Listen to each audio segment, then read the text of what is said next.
오늘부터 이제 사도행전의 말씀을 여러분들과 같이 나누게 될 텐데요. 오늘은 그 첫 시간으로 새로운 시작이라는 제목을 가지고 함께 나누도록 하겠습니다.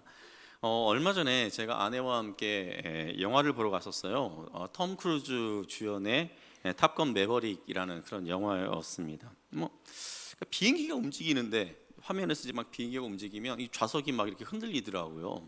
그리고 또 막 그 물방울도 막 이렇게 뿌려지고.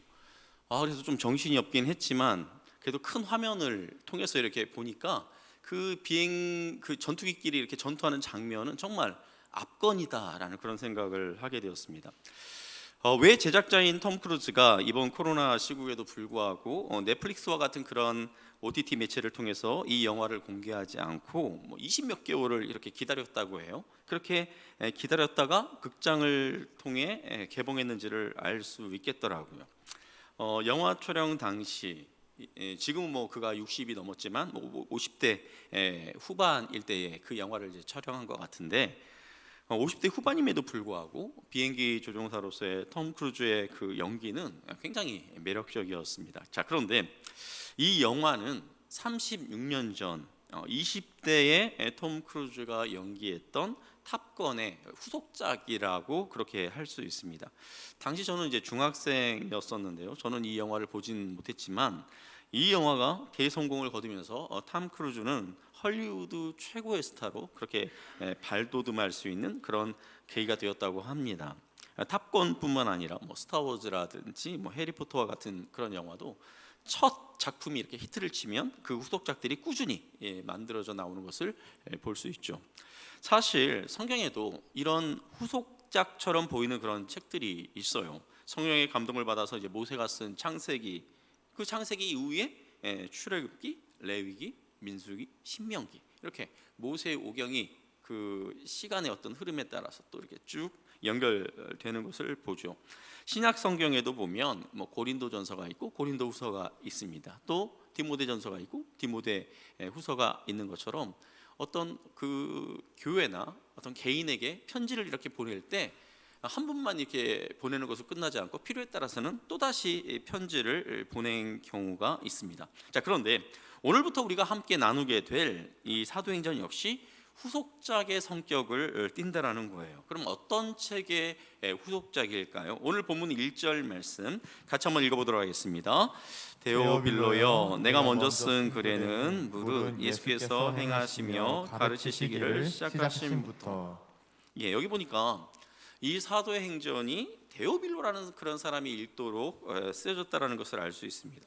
여기 데오빌로라는 사람이 정확하게 어떤 사람인지는 우리가 자세하게 알 수는 없지만 여기 보니까 뭐라고 이야기하고 있습니까? 내가 먼저 쓴 글에는, 그러니까 이전에 쓴 책에서 예수님이 어떤 일을 하셨고 또 예수님이 또 제 아들에게 어떤 것을 가르쳐 주셨고 하는 이런 내용들을 썼다라고 그렇게 말씀하고 있습니다. 자, 예수님에 대한 이런 내용이 주로 어디에 이렇게 기록이 되어 있을까요?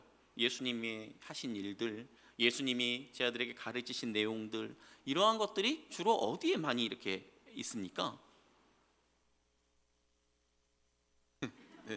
마태, 마가, 누가, 요한, 이 복음서 예수님의 행적들을 쭉 기록해 놓은 것이 이 복음서죠. 이 복음서에 이런 내용들이 기록되어 있죠. 특별히 그 복음서 가운데 누가복음 1장 3절을 우리 같이 한번 읽어보도록 하겠습니다. 그 모든 일을 근원부터 자세히 미루어 살핀 나도 데오빌로 각하에게 차례대로 써 보내는 것이 좋은 줄 알았노니. 누가복음을 시작하고 있는데 누가복음 1장 3절 이 초반부에 이 누가복음을 누가가 썼죠? 누가가 데오빌로라는 사람을 언급하고 있는 것을 보게 됩니다. 사도행전에서 데오빌로가 나오는 것처럼 누가복음에서도 지금 데오빌로를 언급하고 있죠. 자, 그러니까 사도행전은 누가복음에서 했던 이야기를 누가가 계속해서 이어 쓴 책이다라고 그렇게 볼 수 있어요. 자, 그런데 여기 데오빌로에게 누가복음에서 누가가 각하라는 그런 호칭을 붙이고 있는 것을 볼 수 있습니다. 아마도 이 데오빌로는 자세히는 모르겠지만 고위공직에 있는 사람이거나 아니면 귀족이었던 것으로 보입니다. 그리고 누가가 이 자신의 그 사역에 대해서 굉장히 자세하게 그 데오빌로에게 설명하는 것을 봤을 때 아마도 이 데오빌로는 누가가 하는 이 사역을 적극적으로 후원하는 후원자였을 가능성이 큽니다. 후원하는 그런 크리스찬이었을 가능성이 크다라는 것이죠. 자, 여기 이제 데오빌로라는 이 사람의 이름, 자, 이게 이제 헬라어예요. 근데 이 두 단어가 이제 합성해서 만들어진 이름입니다. 데우스, 하나님이라는 뜻을 갖고 있는 데우스와 그 다음에 사랑한다, 뭐 좋아한다라는 의미를 갖고 있는 필로스, 이게 이제 합쳐져서 데오빌로라고 이제 그렇게 이름을 줬어요. 우리가 아마 모차르트라는 사람을 익숙하게 이제 잘 알고 있을 거예요. 들어봤겠죠. 그 모차르트의 이름을 좀 이렇게 길게 이야기하면 모차르트의 이름이 어떻게 됩니까? 볼프강 아마데우스 모차르트. 이 데오빌로가 헬라어잖아요. 이걸 라틴어로 이렇게 표현하면 아마데우스로 이렇게 표현할 수가 있어요. 하나님을 사랑하는 자, 하나님께 사랑을 입은 자라는 이런 의미로 해석할 수 있어요. 자, 아까 우리가 읽었던 사도행전 1장 1절에 보니까 먼저 쓴 글이라고 되어 있었죠. 자, 즉 누가가 먼저 쓴 글, 누가복음에서 무엇을 이야기했습니까? 예수님께서 하신 일, 예수님께서 가르쳐 주신 내용들, 그리고 사도들, 12제자들이죠. 이 12제자들에게 명령하셨던 그런 내용들, 그리고 예수님이 승천하신 그 사건들까지, 자, 이런 것들에 대해서 이미 썼어요. 실제로 누가복음 마지막 부분인 누가복음 24장 51절에 보면 예수님이 하늘로 승천하시는 그런 장면이 나오는데 우리 같이 한번 읽어보도록 하겠습니다. 누가복음 24장 51절 시작. 축복하실 때 그들을 떠나 하늘로 올려지시니. 자, 그런데 이처럼 누가복음에 이미 다 썼던 그런 내용이지만 누가는 사도행전을 시작하면서 그 내용을 다시 한번 이렇게 반복하고 있는 것을 보게 됩니다. 자, 예수님은 십자가에 달려 죽으시고 무덤에서 3일 만에 부활하셨는데 부활하신 다음에 바로 하늘로 승천하신 것이 아니라 40일간 이 땅에 머물러 계셨습니다. 자, 그렇다면 예수님이 이 땅에 머무시는 40일 동안 예수님은 주로 무엇을 하셨을까요? 우리 3절 말씀을 같이 한번 읽어보도록 하겠습니다. 그가 고난 받으신 후에 또한 그들에게 확실한 많은 증거로 친히 살아계심을 나타내사 40일 동안 그들에게 보이시며 하나님 나라의 일을 말씀하시니라. 여기 보니까 고난 받으신 후라고 말씀하고 있는데, 자, 고난 받으신 후라는 것은 예수님께서 십자가에 달려 죽으시고 부활하신 그 이유를 의미하고 있는 것이죠. 자, 예수님께서 부활하신 다음에 어떻게 하셨습니까? 제자들을 만나러 다니셨다라는 거예요. 왜요? 자신이 살아났다라는 것을, 자신이 부활했다라는 것을 알려주시려고. 그래서 어떻게 합니까? 무덤 앞에서 마리아와 만나서 자신의 존재, 자신이 살아난, 부활한 그 존재를 드러내시면서 이야기를 하시죠. 또 예수님께서 잡혀서 이렇게 십자가에 달려 죽으신 그날 저녁에 다른 제자들이 무서워서, 두려워서, 야, 우리 선생인 저 예수님을 끌고 갔는데 저들이 우리도 아마 잡으려고 혈안이 되어 있을 거야. 그렇게 해서 어느 한 집의 문을 꽁꽁 걸어 잠그고 그 안에 모여 있었던, 두려움에 떨며 모여 있었던 그 제자들에게 예수님께서 나타나셔서 그들과 이야기하는 장면이 나오죠. 또 실망하고 예수님을 따르다가 실망하여서 엠마오로 내려가고 있었던 그 두 제자에게 예수님께서 다가오셔서 그들에게 구약에 있는 말씀을 이렇게 설명해 주시면서, 해석해 주시면서 그들과 함께 동행해요. 그리고 어느 한 지점에서는 그들과 함께 같이 식사도 하는 것을 보게 됩니다. 또 우리가 어떤 사건을 기억할 수 있습니까? 갈릴리 호수에서 고기를 잡고 있던 제자들에게도 나타나셨어요. 죄책감, 자신이 예수님을 배반하고 예수님을 모른다 했던 그 베드로, 죄책감에 사로잡혀 있을 그 베드로의 상처도 예수님께서 다가가셔서 치유해 주시는 것을 보게 됩니다. 이처럼 예수님은 다양한 장소에서 다양한 방법으로 제자들에게 나타나셨습니다. 그 이유는 먼저 첫 번째는 자신이 살아났다라는 것을 분명하게 알려주시기 위함이었습니다. 자, 그들이 보는 것이 홀령이 아니라 어떤 영혼 상태로 그렇게 보여지는 것이 아니라, 비록 예수님께서 죽기 이전의 그 몸과는 다르지만, 예수님의 그 부활체가 예수님이 죽기 이전의 그 몸과는 좀 달랐어요. 여러분들이 성경을 잘 보시면 알겠지만 그 몸과는 비록 조금은 다르지만 몸을 가지고 육체를 가지고 부활하신 자신의 그 모습에 대해서 제자들에게 알려주시고자 했다라는 것이죠. 그래서 예수님께서 어떻게 합니까? 그 제자들과 함께 식사를 하면서 음식을 먹는 자신의 모습을 드러내죠. 또 의심 많은 그 도마에게 자신의 몸에 손을 대서 그 창자국, 못자국을 만져보라고 그렇게 하지 않습니까? 결국 제자들이 예수님을 전해야 하죠. 나중에 이제 예수님께서 승천하신 다음에 예수님이 행하신 일들, 예수님이 우리를 위하여 십자가에 달려 죽으시고 부활하신 이 모든 것들을 결국 제자들이 전해야 하는데, 예수님이 부활하셨다는 그 확신이 없이 어떻게 이 제자들이 예수님을 믿으라고 전할 수 있겠습니까? 그래서 자신이 살아났다는 것을 중점적으로 이 제자들에게 알려주신 거예요. 그 40일 머무는 그 기간 동안. 자, 그 다음에 예수님이 40일 동안 이 땅에 계시면서 하신 중요한 일이 또 하나가 있어요. 그게 무엇일까요? 아까 우리가 읽었던 것처럼 하나님 나라의 일을 말씀해 주시는 것이었어요. 자, 예수님께서 말씀해 주신 하나님 나라의 일이 구체적으로 어떤 것인지 우리는 정확하게 알 수 없지만, 자, 사도행전을 쓴 이 누가가 누가복음도 썼다라고 제가 말씀을 드렸죠. 자, 누가복음 24장 44절과 45절 말씀을 같이 한번 읽어보도록 하겠습니다. 또 이르시되 내가 너희와 함께 있을 때 너희에게 말한 바 곧 모세의 율법과 선지자의 글과 시편에 나를 가리켜 기록된 모든 것이 이루어져야 하리라 한 말이 이것이라 하시고, 이에 그들의 마음을 열어 성경을 깨닫게 하시고.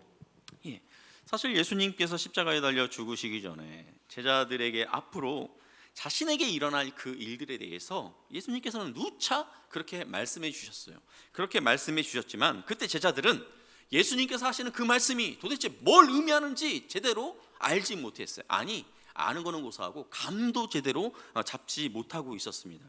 자, 그때 예수님께서 제자들에게 말씀해 주셨던 것들, 그런 것들에 대해서 이제는 예수님께서 이제 부활하신 그 상황 속에서 부활하신 예수님을 지금 제자들이 만나고 있는 그 상황 속에서 예수님께서 과거에 그들에게 하셨던 말씀들, 모세의 그 율법, 창세기, 출애굽기, 레위기, 민수기, 신명기, 여기 나오는 그 모세 율법에서 예수님께서 예전에 가르쳐줬던 그 내용들, 그 다음에 뭐 이사야나 예레미야나 이런 선지자의 예수님과 관련된 여러 가지 내용들을 예수님께서 알려주셨던 것들이 있었죠. 그리고 시편에 나와 있는 그 예수님에 관한 그 내용들, 자, 이런 것들에 대해서 그때 당시 제자들이 헷갈려하고 제대로 몰랐던 것들을 지금 예수님께서 이제 하늘나라로 가시기 전에 승천하시기 얼마 안 남겨놓고 지금 그 부분을 다시 짚어주면서 제자들에게 말씀해 주셨다라는 것이죠.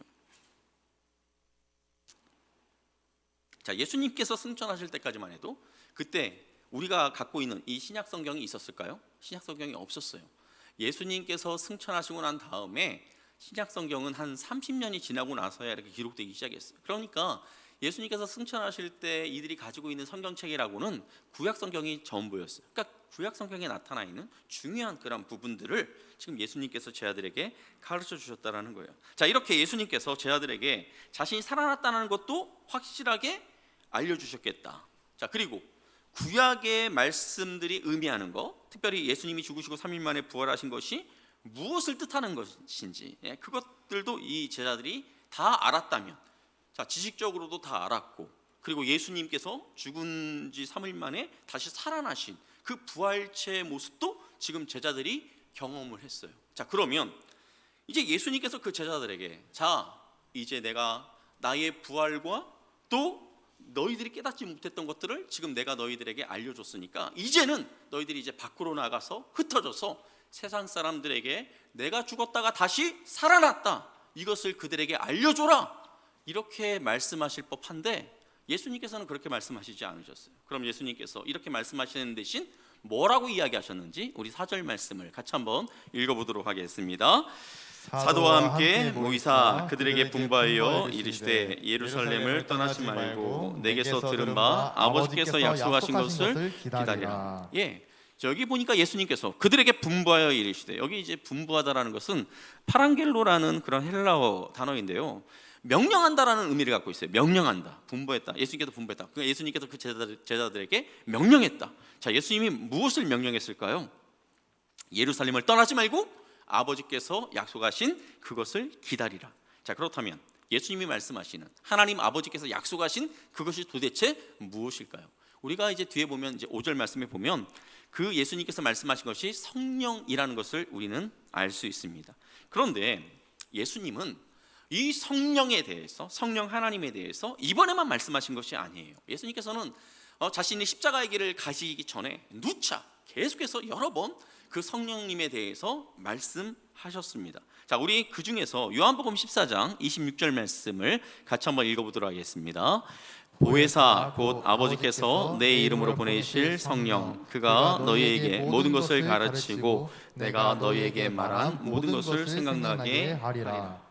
자, 예수님은 잡히시기 전에, 십자가의 길을 가시기 전에 자신이 떠남으로 인해서, 갑자기 떠남으로 인해서 제자들이 두려워할 수 있으니까 누차 하나님 아버지께서 성령을 보내주실 것이다. 내가 없어도 너희들을 도와줄 성령님을 하나님 아버지께서 보내주실 거야. 그렇게 말씀해 주셨습니다. 자, 그 성령이 오시면 어떻게 하신다고요? 그 성령께서는 너희들을 가르쳐 주시고 또 내가 했던 말을 너희로 하여금 생각나게 할 거야. 이렇게 말씀하신 거예요. 여기 모든 것을 생각나게 하시리라 라고 했을 때, 여기 생각나게 한다라는 것은 휘포임네스코라는 그런 헬라어인데요. 휘포임네스코. 자, 이 말이 어떤 의미를 갖고 있냐면, 단순하게 어떤 내가 예전에 알았던 어떤 지식이라든지 어떤 사건에 대한 기억을 이렇게 생각해내는, 그것을 기억해내는 그런 수준이 아니라 깨닫는 것을 의미합니다. 내가 몰랐던 것을 깨닫는 것. 내가 이전에 몰랐던 것, 이게 무슨 의미지? 이걸 깨닫는 거예요. 그러니까 이 휘포밈네스코라는 이 단어는 어떤 것과 관련이 있냐? 예를 들면 기억이 가물가물하다. 뭐 이런 가물가물하다가 아니라 예전에 그게 뭐였지? 아리까리한 거. 그거를 이제 딱 깨닫게 해주는 거예요. 가물가물이 아니라 아리까리한 거. 그거를 딱 이제 정해주는 게 이제 피포밈네스코라는 이 단어가 갖고 있는 의미. 성령이 오시면 그와 같이 우리가 생각지 못했던, 우리가 알지 못했던 것들을 우리에게 깨닫도록 그렇게 도와주신다라는 거예요.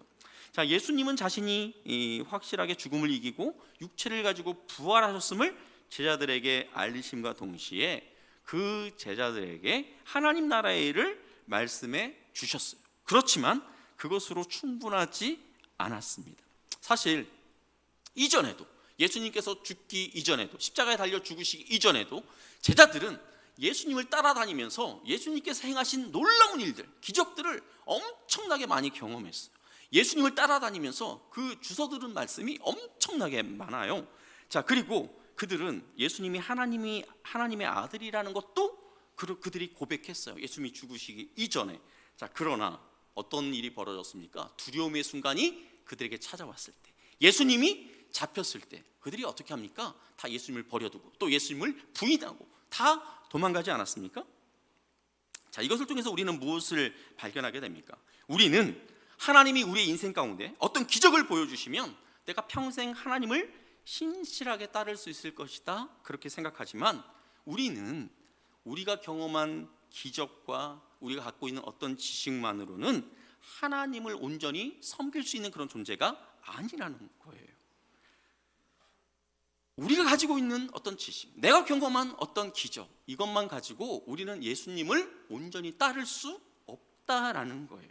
자, 그러면 우리에게 무엇이 필요할까요? 바로 우리 예수님께서 말씀하시는 것처럼 우리에게 성령이 임하셔야 한다라는 거예요. 자, 성령이 우리와 함께 해주셔야 우리는 주께서 우리 각자에게 주신 사명을 제대로 감당할 수 있게 된다는 거예요. 이제 우리가 이제 8절 말씀을 같이 한번 보기를 원하는데요. 사실 이 8절에 있는 말씀은 우리가 너무나 잘 알고 있는 말씀이죠. 어쩌면 사도행전 전체의 주제 성경 구절이라고도 우리가 말할 수 있어요. 그렇게 말해도 뭐 과언이 아닐 것 같아요. 우리 8절 말씀 같이 한번 읽어보도록 하겠습니다.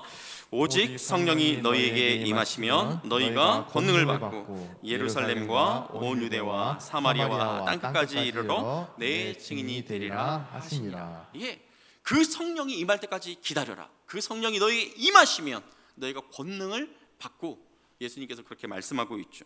자, 여기 권능이 뭘까요? 우리가 다이너마이트 너무나 잘 알고 있죠. 다이너마이트 불 붙여가지고 펑 터지는 그 다이너마이트. 그 다이너마이트의 그 어원이 헬라어 디나미스예요. 디나미스, 힘, 능력.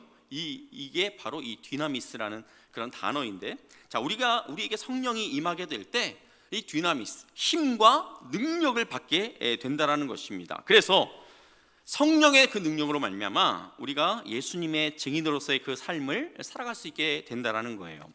여러분, 이번 추석 명절에 아마 뭐 영화 한두 편 정도는 보지 않으셨을까요? 뭐 이렇게 뭐 재미없는 거지만 뭐 이렇게 또 시간이 또 무리하다 보니까 그런 것들을 볼 수도 있는데, 가끔 이제 영화나 드라마를 보면 이제 주인공이 어떤 사건에 이렇게 휘말려서 억울한 누명을 쓰고 이제 재판을 받는 그런 경우들이 있지 않습니까? 그런데 그 사건을 목격한 증인이 제대로만 증언만 해 주어도 이 주인공의 억울함이 풀어질 텐데 사실대로 증언해 주지 않는 경우들이 많아요. 사실대로 증언해 주면 영화가 안 되죠. 드라마가 안 되겠죠. 자, 그 증인이 그 사건에 대한 진상을 제대로 몰라서 그렇게 하는 걸까요? 그렇지 않죠. 만일에 자기가 증언을 했을 때 상대편에서 자기에게 보복하는 것이 두려워서, 아니면 상대편에서 어마어마한 돈으로 이렇게 매수를 해가지고 그 물질에 대한 그 욕심 때문에 증인으로서 제대로 증언하지 못하는 그런 경우들이라는 것입니다. 우리도 마찬가지.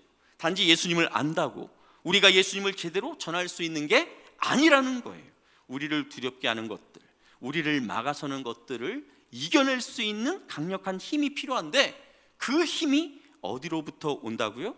오직 성령이 너희에게 임하시면, 성령이 우리에게 임할 때 비로소 우리는 참된 증인의 삶을 살 수 있게 된다라는 거예요. 자, 이것을 아시고 우리 예수님은 제자들에게 성령이 임할 때까지 기다리라고 하신 거예요. 자, 보세요. 여러분, 지금 이 제자들, 비록 이 제자들이 예수님이 잡힐 때 막 무서워서 다 도망가고 뭐 배반하고 그랬겠지만, 예수님이 죽으신 다음에 죽은 줄 알았는데 그 예수님이 이 부활하신 그것을 이 제자들이 다 경험을 했어요. 봤어요. 아, 우리 주님이 부활하셨구나. 진짜 하나님이시네? 맞네?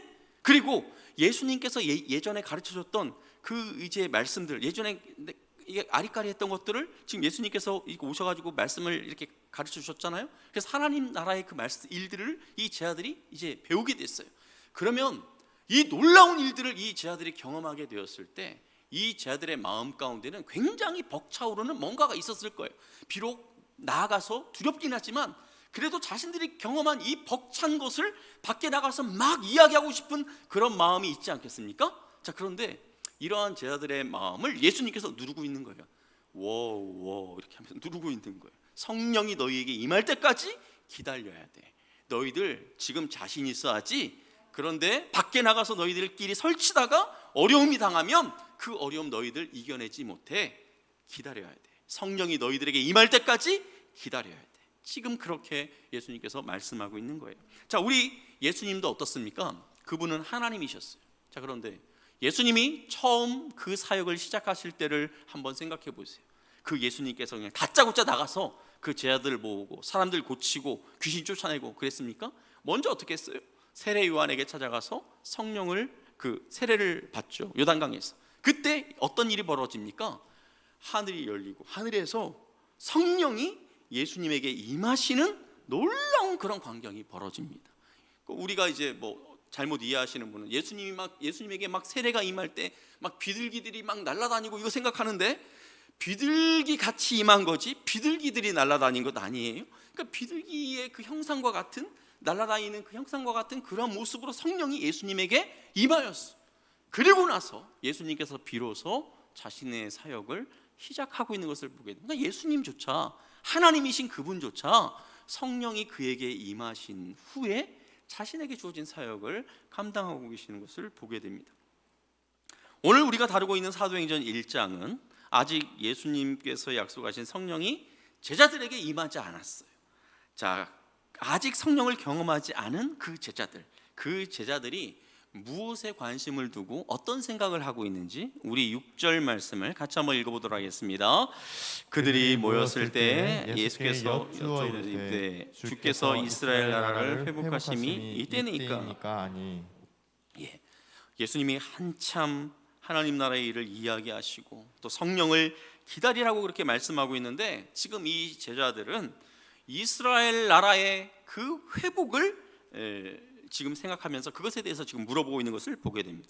지난 7월, 올해 7월 우리나라가 이제 누리호 2차 발사에 이제 성공하면서 많은 사람들이 막 환호성을 지르면서 기뻐했는데요. 만일 누리호 발사를 얼마 남겨놓지 않은 그 긴장된 상황에서 이제 조금 있으면 이제 카운트다운이 이렇게 이제 들어가기 때문에 모두가 다 이제 숨죽이고 이제 기다리고 있는데, 갑자기 한 연구원이 뭐 뜬금없이 그런데 저 우크라이나 전쟁은 언제 끝난대요? 뭐 이런 식으로 이야기했다고 칩시다. 우크라이나 전쟁 굉장히 중요한 사안이죠. 그런데 지금 이 시점에 이야기할 것은 아니라는 거예요. 이스라엘의 회복 중요한 이야기지만 지금 너희가 이 시점에서 내가 지금 하나님 나라의 일에 대해서 말하고 있는데 너희가 지금 이 시점에 꺼낼 이야기는 아니라는 거예요. 그러면서 이제 예수님께서 이제 이 질문에 대해서 어떻게 반응을 하시죠? 이런지하에 뭐라고 대꾸를 하지 않으셨어요. 어떻게 이야기하십니까? 이런지하에 그 때와 시기는 아버지의 권한 아래에 있다. 너희가 알 바 아니야. 이렇게 이야기한 거예요. 그러니까 이게 우리가 이제 글로써 읽을 때는 이제 굉장히 이게 완곡하게 표현됐지만, 아마 예수님이 그 제자들하고 있을 때 그러지 않았을까? 쓸데없는데 신경 쓰지 마. 쓸데없는데. 너희들이 신경 쓸 것은 그게 아니야. 그건 하나님 아버지가 알아서 할 일이고 너희들은 관심 꺼, 신경 꺼. 이런 식으로 아주 단호하게 예수님께서 말씀하셨다라는 것이죠. 그러면서 예수님께서 이제 아까 우리가 읽었던 8절 말씀을 하신 거예요. 성령이 너희에게 임하시면 너희가 권능을 받고 예루살렘과 온 유대와 사마리아와 땅끝까지 이르러 내 증인이 되리라. 이게 무슨 의미입니까? 너희가 관심을 가져야 되는 것은 너희 그 육체의 나라인 이스라엘의 어떤 회복이 아니라 성령이 너희에게 임하는 것, 성령이 너희에게 임하여서 너희가 권능을 받아서 하나님의 나라가 이 이스라엘, 팔레스티나라는 이 지역을 넘어서 세계로 뻗어나가는 이것을 너희가 관심 있게 봐야 돼. 이것에 관심을 기울여야 해. 지금 예수님께서는 제자들에게 이와 같이 말씀하고 있는 거예요. 제자들의 이러한 모습이 아직 성령이 그들에게 임하지 않을 때의 모습이었다라는 거예요. 자, 이런 제자들의 모습을 보면서 제자들의 모습이 어쩌면, 이런 제자들의 모습이 어쩌면 우리의 모습일 수 있겠구나 하는 그런 생각이 들어요. 자, 우리 역시 예수님의 생각과는 다르게 이 제자들처럼 착각하고 살아가고 있진 않은지 돌아볼 필요가 있다라는 것입니다. 자, 이 땅에서 예수님께서 우리를 위하여 죽으시고 우리를 당신의 백성으로 우리를 부르신 목적은 무엇입니까? 우리를 예수 그리스도의 증인으로 삼아서 이 곳곳에 우리가 처한 곳에서 증인으로서의 그 역할을 우리가 이제 감당하도록 그렇게 우리를 구원해 주셨는데, 우리 생각은 우리 주님의 생각과는 다르게 어떻게 생각하기가 쉽습니까? 예수 그리스도를 증거하는 것이 아니라 예수 그리스도라는 그 이름을 내가 등에 업고 편안하고 안락한 그러한 일에만, 그러한 삶에만 우리가 관심을 두고 있지는 않은지, 그러한 우리의 모습을 돌아볼 필요가 있다라는 거예요. 사랑하는 성도 여러분, 하나님은 우리에게 때로는 물질을 주시기를 원하세요. 때로는 우리에게 강건함을 주시기를 원하세요. 때로는 우리에게 명예, 또 어떤 사회적인 지위, 이런 거를 하나님은 우리에게 주시기를 원하세요. 절대로 그리스도인들이라고 해서 가난하게 살기를 하나님께서 원하지 않으세요.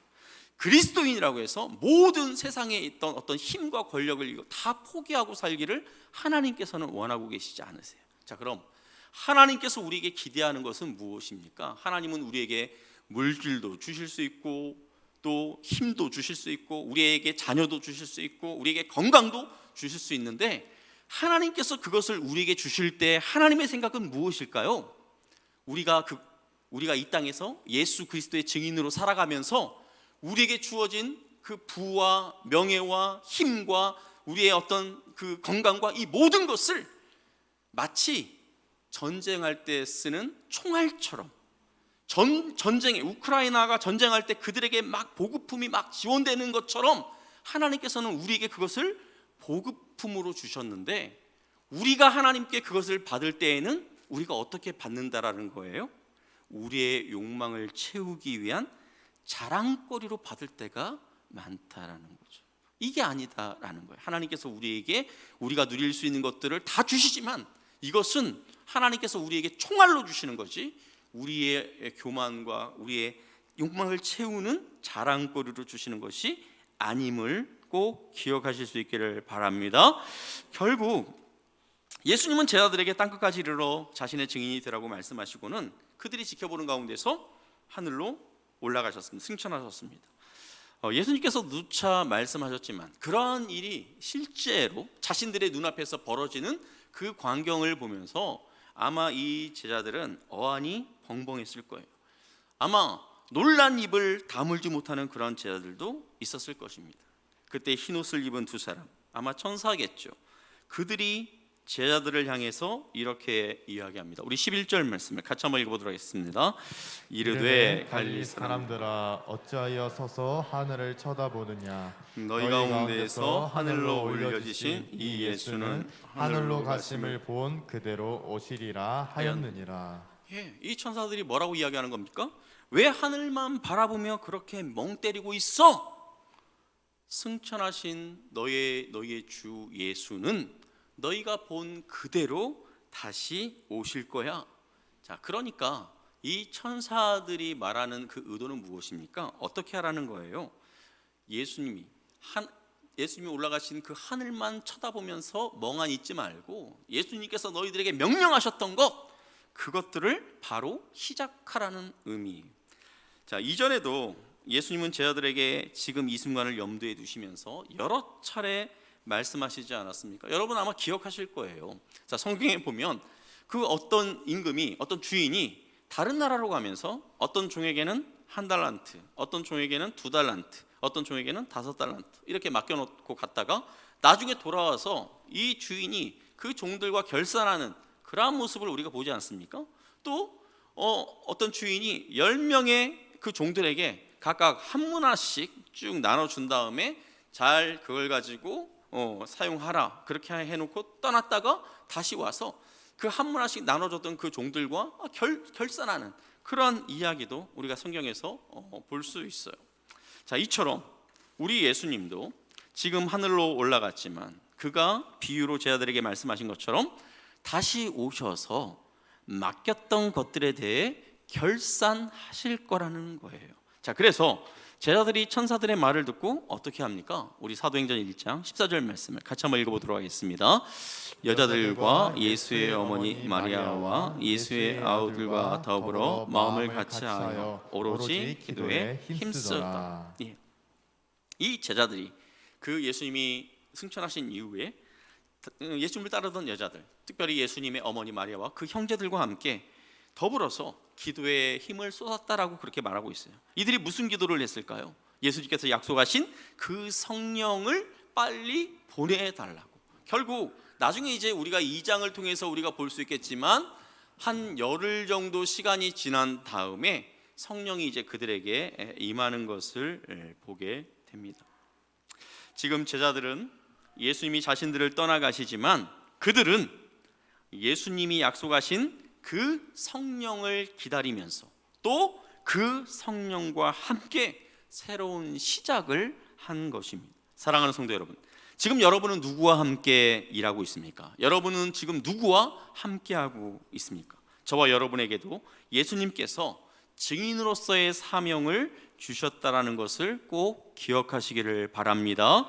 우리 안에 있는 두려움과 욕심의 이 장애물들을 성령님과 함께 깨뜨리며 새로운 시작을 하실 수 있기를 바랍니다. 여러분, 내가 인생에 있어서 여러 가지 어떤 경험, 어떤 성경에 대해서 알고 있는 여러 가지 지식, 또 내가 지금까지 주를 섬기며 교회를 섬기며 살아왔던 어떤 신앙의 연륜, 이것이 우리를 버티게 할 수 없어요.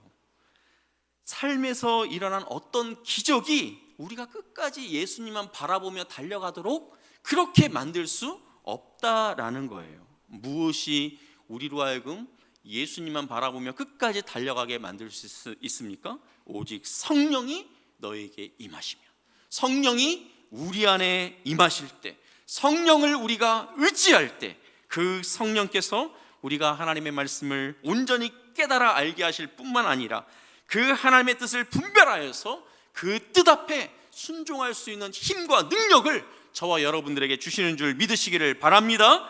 우리가 예수 그리스도의 온전한 증인으로 살 수 있도록 성령께서 그렇게 우리를 이끄시고 주장하신다라는 거예요. 사랑하는 성도 여러분, 성령 하나님을 사모하시기를 바랍니다. 그리고 그 성령으로 충만해지는 저와 여러분들의 삶이 될 수 있기를 예수님의 이름으로 축복합니다. 아멘.